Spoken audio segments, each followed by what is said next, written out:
Hari ini kita akan lihat latihan kendiri 8.2. Sekarang saya hendak anda buka buku 2, kemudian lihat muka surat indeks, cari latihan kendiri 8.2, tulis tarikh 3 hari bulan April 2026. Kemudian kita lihat latihannya.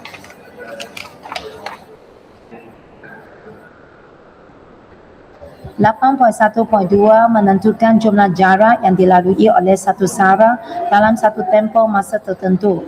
Latihan kendiri 8.2 muka surat 258. Soalannya, satu sara bergerak di sepanjang satu garis lurus dan melalui satu titik tetap O, sesaran SM. Sara itu pada masa T saat selepas sara mula bergerak diberi oleh S sama dengan 6T tolak T kuasa 2 campur 7. Sara itu bergerak ke kanan O sehingga T sama dengan 3 dan kemudian bergerak menunjukkan ke O semula. Cari jumlah jarak dalam meter yang dilalui oleh sara itu dalam 2 saat yang pertama. Soalan suruh anda cari jarak untuk 2 saat yang pertama. Lebih baik kita bina satu jadual untuk mudah menjawab soalan tersebut.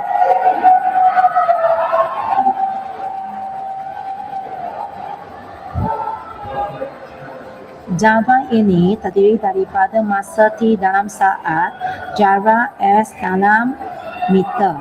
Kemudian kita ada kosong saat, 1 saat dan 2 saat. Kemudian kita guna persamaannya. S sama dengan 6T tolak T kuasa 2 campur 7. Kita gantikan T sebagai kosong. S sama dengan 6 T kosong dalam bracket tolak T kuasa 2 campur 7.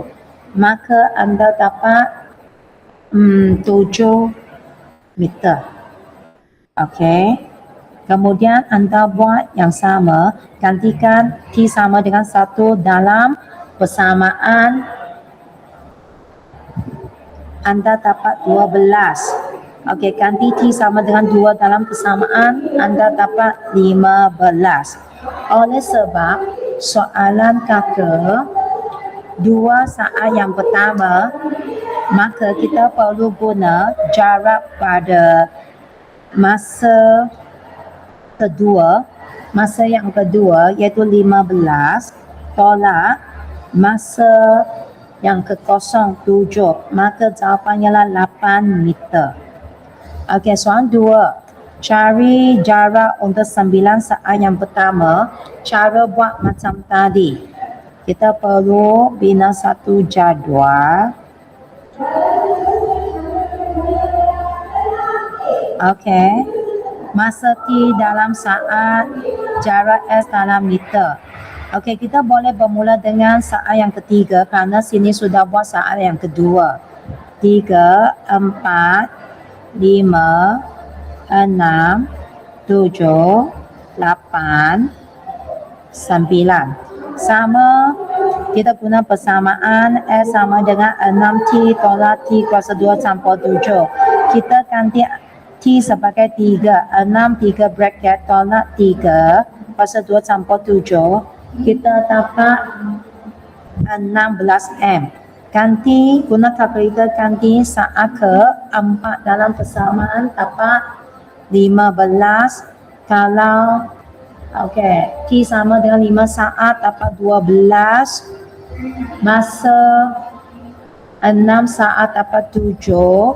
7 saat dapat 0, 8 saat dapat negatif 9, 9 saat dapat negatif 20. Okey. Masih tidak boleh menjawab lagi. Kenapa? Disebabkan di sini kita ada nilai negatif. Kalau ada nilai negatif dan positif, lebih baik anda buat satu graf lebih jelas. Tadi kita tidak buat graf kerana semua dalam nilai positif. Okey, sekarang saya buat grafnya.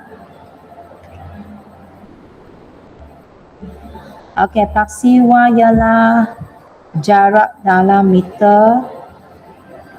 Paksi S ialah T dalam saat. Okey, kita ada 0, 1, 2, 3, 4, 5, 6, 7, 8, 9. Kemudian jarak kita ada 5, 10, 15, 20. Negatif 5 saya panjangkan di sini. Negatif 10, negatif 15, negatif 20. Kosong ialah 7, 1 ialah 12, 2 ialah 15, 3 ialah 16, 4 ialah 15, 5, 12, 6, 7. Ini tak tepat.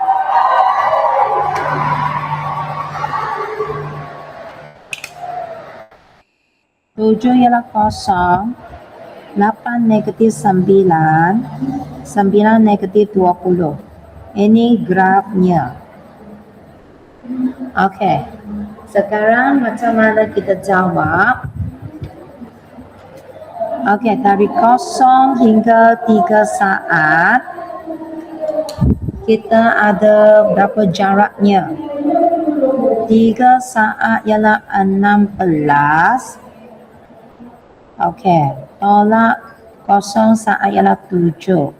Kemudian campur. Okey, bahagian yang seterusnya dari 3 saat ke 7 saat. Saya perlu letak modulus kerana saya tidak mahu ada nilai negatif. Nilai negatif di sini hanya menunjukkan direction sahaja, arah. So 7 saat ialah 0, tolak 3 saat ialah 16. Kemudian campur bahagian yang ketiga. Saya pun letak modulus kerana tidak mahu ada negatif, hanya yang tunjuk jarak saja. So negatif 20 tolak 7 saat 0. Maka saya dapat 45 meter jawapannya. Okey, sekarang kita tengok soalan B. Jarak dalam meter yang dilalui oleh Zara itu dalam saat ke-7. Cara untuk menjawab saat ke-7 berbeza dengan yang pertama. Okey, masa yang pertama. Kita hanya cari jarak yang ke-7 iaitu 0 tolak saat yang ke-6. 7. Maka kita dapat 7 meter. Sekali lagi kenapa saya letak modulus? Disebabkan saya tidak mahu dapat nilai negatif yang hanya menunjukkan arah saja, bukan nilai. Kemudian jarak untuk masa antara 0 hingga 4. Okey, saya perlu cari macam seperti berikut. Yang 4 sampai sini bahagian 4 dan 3. So saya guna modulus. Yang saat keempat ialah 15, tolak saat yang ketiga 16. Kemudian campur dari saat ke-0 hingga 3 iaitu 16 tolak 7. Maka saya dapat jawapan 10 meter. Okey, itu sahaja. Hari ini kita jawab soalan berkaitan dengan jarak. Kita perlu guna jadual untuk menjawab. Kalau jarak awak meliputi positif dan negatif nilai, lebih baik anda ada satu graf supaya awak tidak tercicil bahagian yang mana-mana satu. Lagi satu, kita akan guna modulus kerana kita tidak mahu jawapan dalam nilai negatif. Nilai negatif hanya menunjukkan arah saja, bukan nilainya. Okey, itu sahaja.